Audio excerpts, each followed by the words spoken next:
What is a woman in white? The White Lady, or Woman in White, is a phenomenon that has been spotted all over the world. A female ghost that is usually spotted in deserted areas that have seen some type of tragedy, suicide, murder, and accidental death. She is seen wearing a long white gown or dress. In medieval legend, she could appear night or day in the home or in photos of someone who is about to die.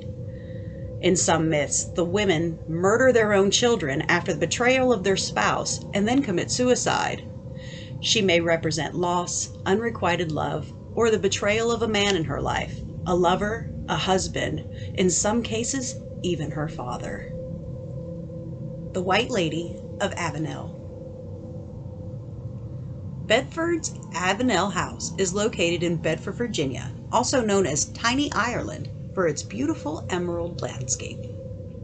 One of the most iconic ghosts of Bedford makes her home at Avenel, a historic home not far from downtown. The plantation house was built in the 1930s by William and Frances Burrell. It's spelled with a W, but it's actually pronounced without a W. Found that out on accident. The Burrells were slave owners who were close friends with Robert E. Lee and his wife. They had 5 children, 3 of which were born at Avenel. James Burwell, the only boy, died in infancy. The daughters were named Letitia, Letty, Catherine, Kate, Mary Frances, Van, and Rosalie, Rosa. The sisters all kept journals. They wrote about strange rappings and banging noises that kept them awake at night. On one occasion, some unearthly force created such a ruckus that Mr. Burrell believed a burglar had broken in and even grabbed his rifle to confront the invisible intruder. These same knockings are still heard today, one time scaring a camera crew that was there to record the strange activity. Whatever walks the halls of Avenel did so before any of the Burrells died. The voices of a man and children have been heard, and the floral perfume with no earthly source has been smelled inside of its walls. Some have even spotted the ghost of a cat.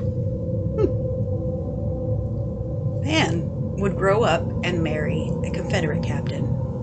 While touring the nearby battlegrounds and campsites to visit her new husband, she contracted typhoid fever and died only 4 months after her wedding.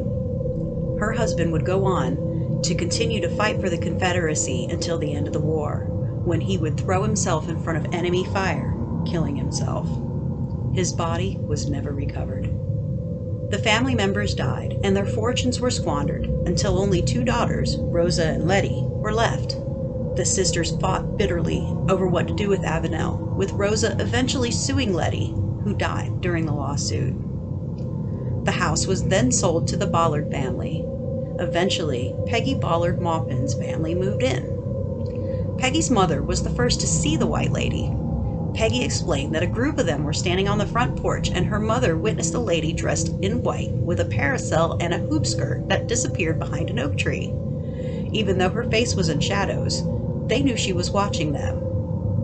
Peggy said, and then we saw this lady dressed in old-time white dress, and she was carrying a parasol in her hand, and when she got across the road, she disappeared in front of a big oak tree. And my mother turned around and said, "Did any of you see what I just seen?" And of course, right many of us had seen it. Sometimes people hear somebody walking on the porch with clicking shoes, wooden heels that you can hear plain as day, but nobody's there. Even before the lady was sighted, people in the home constantly heard and continue to hear the rustling sound of hoop skirts and taffeta.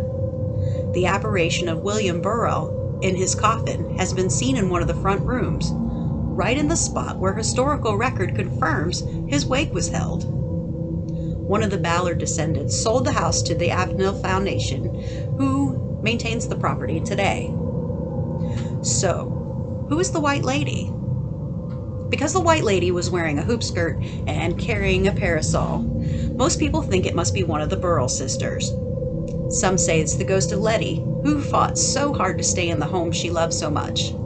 Some think it's Van, still wearing her wedding dress, waiting for her husband to return to her. Here's a fun fact to give you a bit of a shiver. Fan's husband's body was never recovered, but there is an empty plot next to Fan's grave with his name on it. When they were building the bypass through Petersburg, it was said that some little boys were playing around out there and they saw something laying in the dugout for the new road. It turned out to be a Confederate uniform with the buttons of the captain. The buttons had the initials JB on them, the same initials of James Breckinridge, Fan's husband. So I hope that you enjoyed that little tale as much as I did. So tonight, sleep tight, don't let the bedbugs bite, and pray that you don't get a visit from the lady in white. See you next time. Bye.